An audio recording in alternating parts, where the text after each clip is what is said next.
Shalom saudaraku, berjumpa lagi bersama dengan saya, Gembala Jemaat Gereja Isa Al-Masih Lawang Like Generation, HUHA, dalam program Sapa Jemaat di Rumah. Tetap semangat, tetap berpengharapan, dan harus selalu yakin menjadi pemenang-pemenang di dalam Tuhan kita, Yesus Kristus. Firman Tuhan kali ini terambil dari Amsal 26 ayat 18 sampai 19. Amsal 26 ayat 18 sampai 19 berkata, "Seperti orang gila menembakkan panah api, panah dan maut, demikianlah orang yang memperdaya sesamanya dan berkata, aku hanya bersenda gurau." Saudaraku, pernahkah kita bersenda gurau sampai kelewat batas? Beberapa di antara kita pasti pernah mengalaminya. Bersenda gurau atau bercanda adalah sesuatu yang sangat menyenangkan karena kita berada di tengah-tengah orang yang memiliki rasa humor yang tinggi. Relasi menjadi akrab, suasana tegang menjadi cair. Tugas berat pun terasa lebih ringan. Bahkan kritikan dapat disampaikan tanpa melukai yang menjadi sasaran teguran. Tentu saja, kritikan tersebut perlu didasarkan pada niat yang baik dan semangat saling menolong. Namun demikian, bercanda atau bergurau berlebihan itu bisa sangat berbahaya. Amsal mengingatkan, orang yang bergurau atau bercanda berlebihan dapat menghancurkan orang lain. Seperti kasus yang terjadi beberapa waktu yang lampau, saudaraku, di mana ada dua orang pria bersahabat saling bercanda seorang akan yang lain di dalam sebuah acara pernikahan. Dalam candaan dan gurauan itu, salah seorang memelorotkan celana daripada temannya, dan semua orang tertawa dan mempermalukan dia. Karena merasa malu akan peristiwa itu, temannya yang dipelorotkan celananya itu menjadi marah dan mengambil pisau dan menusuk temannya tersebut. Malang, peristiwa yang tadinya dimulai dari canda dan gurau akhirnya menewaskan seorang teman dan sahabat yang selama ini mungkin telah menjadi karibnya. Karena itu, saudaraku, Amsal di atas memberikan peringatan kepada kita untuk kita berhati-hati dan waspada di dalam senda gurau. Terlebih di dalam senda gurau itu ada maksud memperdaya seseorang. Jika kita tidak hati-hati, maka senda gurau itu akan berubah menjadi bullying yang dapat merugikan orang lain. Di dalam Alkitab ada senda gurau yang ujungnya adalah bullying. Contohnya adalah Yusuf. Dalam Kejadian 37 ayat 19 dikatakan kakak-kakaknya sering mencandai Yusuf dengan sebutan tukang mimpi. Sebutan yang awalnya mungkin cuma gurauan, lama-lama menjadi bullying, menjadi olok-olokan. Kasus yang lain terjadi di dalam 2 Raja-Raja 2 ayat 23, di mana Elisa seringkali dijuluki sebagai si botak. Akibat candaan yang berlebihan itu, akhirnya mereka menerima kutukan dan diserang oleh 2 ekor beruang yang mencederai 42 anak dari antara mereka. Peristiwa yang lain juga pernah dialami oleh Tuhan Yesus. Dalam Matius 27 ayat 42 dikatakan, orang lain ia selamatkan, tetapi dirinya sendiri tidak dapat ia selamatkan. Mereka mengatakan demikian sambil mengolok-olok Yesus dan mentertawakan dia. Nah, saudaraku, contoh-contoh ini mengingatkan kita betapa gurauan atau candaan yang melampaui batas bisa sangat membahayakan seseorang. Jika kita tarik dalam kehidupan kita saat ini, saudaraku, di mana kita hidup di dalam dunia internet yang begitu bebas, ada begitu banyak orang yang seringkali melakukan candaan atau gurauan yang berlebihan yang berpotensi untuk menyerang orang lain. Misalnya dengan membuat meme yang lucu-lucu, tetapi dengan maksud menyindir seseorang.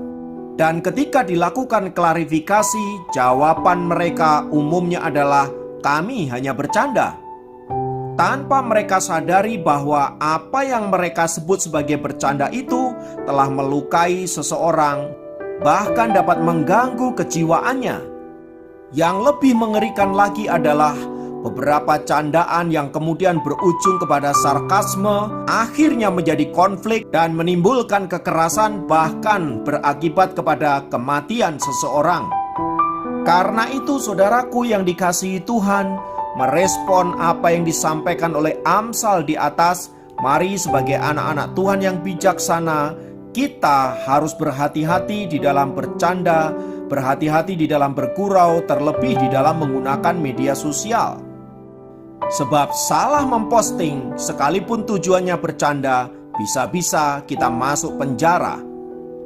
Karena itu, bercandalah sewajarnya, dan tetap dalam koridor yang sopan seorang akan yang lain. Sebab memang dalam hubungan sosial bermasyarakat, bergaul dengan orang lain, kita tidak luput dari apa yang namanya bercanda, konflik, dan lain sebagainya. Apapun itu, saudara-saudara, mari kita berhati-hati agar di dalam kita bersosialisasi itu tetap ada di dalam kehendak Tuhan dan selalu memberikan dampak yang positif. Kiranya firman Tuhan ini memberkati kita semua. Mari kita berdoa. Terpujilah Tuhan dalam nama Tuhan Yesus yang selalu berkarya dalam seluruh aspek kehidupan kami. Kiranya Tuhan menolong kami dalam kami bergaul seorang akan yang lain. Kiranya pergaulan kami itu tetap memuliakan nama Tuhan. Jauhkan kami dari hal-hal yang jahat, hal-hal yang menyakiti seorang akan yang lain, hal-hal yang merugikan dan lain sebagainya. Biarlah hidup kami menjadi berkat, nama Tuhan dimuliakan. Dalam nama Yesus kami berdoa, haleluya, amin. Demikian program Sapa Jemaat kali ini. Sampai jumpa dalam program Sapa Jemaat yang lain. Tuhan Yesus memberkati.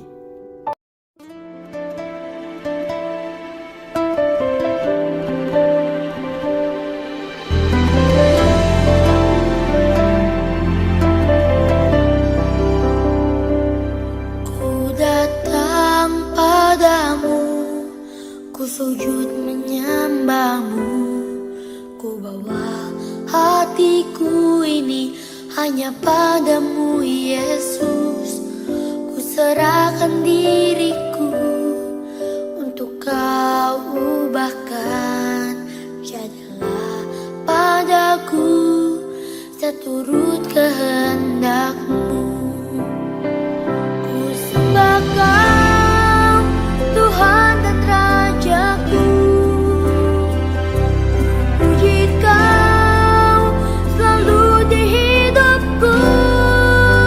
Ku cinta kau lebih dari apapun. Engkaulah segalanya bagiku.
kau